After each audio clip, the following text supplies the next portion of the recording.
मेरी बेरी विधानसभा की गांव कमेटी जो नगर पालिका है बेरी, मैं श्री माता रानी के प्रांगण में आज यहाँ मेरे परिवार के बुजुर्ग मातृशक्ति बहनें एक जमीन को लेकर के बैठे हैं। जो जमीन सदियों पुरानी हमारे बुजुर्गों की थी और हमारे बुजुर्गों के पास रही, और बीच में 2007-6 के करीब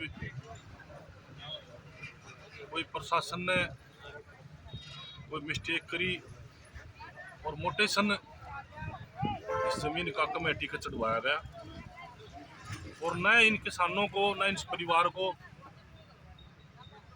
कोई नोटिस दिया गया, न इनको बताई गई कि भाई तुम्हारी ज़मीन का मोटेशन कमेटी को चढ़ने लग रहा है, किस कारण चढ़ रहा है, क्यों चढ़ रहा है। आज यहाँ प्रशासन आया होगा एक हफ्ता पहले, 10 दिन पहले प्रशासन ने यहाँ चारदीवारी करवाने का प्रयास किया होगा, तो गांव के ही लोगों ने इकट्ठे होकर के सब ने उस चीज़ का विरोध किया, और विरोध करने के बाद में प्रशासन ने भी अपना हाथ वापस खींचने का काम किया। और जिस तरीके से समाज भाईचारा पूरा परिवार आज कोर्ट में जा रहा है, कोर्ट के इंतज़ार में बैठे हैं। कोर्ट में 29 तारीख है, इतना प्रशासन भी आराम से बैठे हैं। और मैं प्रशासन को भी ये कहूँगा कि कोई खींचतान ना करके और कोई तांडव ना करके किसी चीज़ का प्यार से बैठ करके इनके लोगों में कोर्ट का फैसला आने के बाद भी और ना आने के बाद भी, चाहे कोर्ट का फैसला आपके हक में आओ, चाहे कोर्ट का फैसला किसानों के हक में आओ, तब भी बैठ करके शांति से प्रशासन ने इस बात को सुलझाने का काम करना चाहिए। और मैं आया हूँ, इस परिवार में बैठा हूँ, मेरा परिवार सारा, मेरी कॉन्स्टिट्यूंसी, मेरी विधानसभा, मैं भी अपने काका ताऊबा में बैठ के, अपने रिश्तेदारों में बैठ करके मैंने भी अपनी बात रखी है।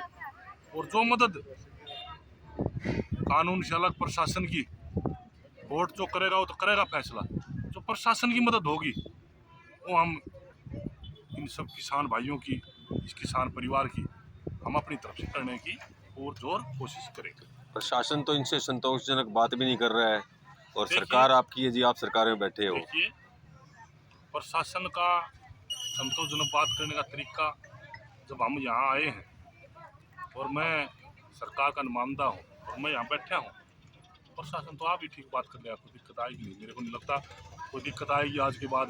प्रशासन कोई कड़वी बात करेगा या कोई गलत बात बोलेगा इन लोगों को, ये मेरे को लग नहीं रहा। मैं आज यहाँ आने के बाद में आपको ऐसी बात आई, तो ऐसा भी है, अब आप सीएम साहब के संज्ञान में भी लाओगे ऐसा मामला? देखिए, सीएम साहब के संज्ञान में जाना हमारा नैतिक फर्ज है, लेकिन कोर्ट और सरकार दोनों चीज अलग अलग। लोग अपना काम कुम छोड़ के बैठे हैं जी, सभी काम का टाइम है इस टाइम, जमींदार आदमी है जी, मजदूर आदमी है जी, अपनी लड़ाई लड़नी पड़ती है। तो और कहीं ना कहीं डिस्प्यूट होया है तो हम अपनी लड़ाई लड़ रहे हैं, और इस लड़ाई में हम सब सहयोगी है, सारा परिवार सहयोगी। और सीएम साहब की कोई बात आएगी तो सीएम साहब से मिलेंगे और इसको सबको साथ लेकर के मिलेंगे। लेकिन कोर्ट का जो मैटर, कोर्ट का जो मामला है, वो कोर्ट सर्वोपरि है। जो कोर्ट फैसला करेगा तो उसको हमने स्वीकार करना पड़े, चाहे कोर्ट प्रशासन के हक में करो, कमेटी के हक में करो, चाहे कोर्ट हमारे किसानों के हक में करो। और इस धरने पर जो जिम्मेवार लोग बैठे हैं, हमारे बुजुर्ग हैं, बच्चे हैं, नौजवान, हम इनके सहयोगी हैं, सहयोगी रहेंगे, इसमें कोई दो राय नहीं।